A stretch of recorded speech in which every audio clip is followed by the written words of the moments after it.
మహాకుంభమేళా 2025లో గంగానది తీరాన పూసల దండలు అమ్ముకుంటూ తన కళ్లతో కోట్లాది మందిని కట్టిపడేసిన 18 ఏళ్ల మోనాలిసా బోంస్లే ప్రయాణం ఇప్పుడు ఊహించని మలుపు తిరిగింది. కేవలం ఒక్క వైరల్ వీడియోతో రాత్రికి రాత్రే ఇంటర్నెట్ సెలబ్రిటీగా మారిన ఈ బ్యూటీ ప్రస్తుతం కేరళలోని తిరువనంతపురం జిల్లా తంపనూర్ పోలీస్ స్టేషన్ మెట్లెక్కడం చర్చనీయాంశమైంది. మోనాలిసా గత ఏడాదిన్నర కాలంగా కేరళకు చెందిన యువకుడిని ప్రేమిస్తుంది. వీరిద్దరికీ ఫేస్బుక్ ద్వారా పరిచయం ఏర్పడింది. ఆ పరిచయం కాస్త ప్రేమ వరకు వెళ్లింది.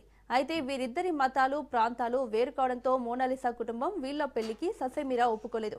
దీంతో మోనాలిసా తన ప్రియుడితో కలిసి పోలీస్ స్టేషన్ కు పరుగులు తీశారు. తామిద్దరం మేజర్లమని, తమ జీవితంపై తమకు పూర్తి హక్కులున్నాయని పోలీసుల ముందు హాజరైంది. తన తండ్రి నుంచి తమకు ప్రాణహాని ఉందని, ఆయన నుంచి రక్షణ కల్పించాలని పోలీసులను కోరింది. దీంతో పోలీసులు తిరువనంతపురంలోని ఒక ఆలయంలో వీరిద్దరి వివాహం చేశారు.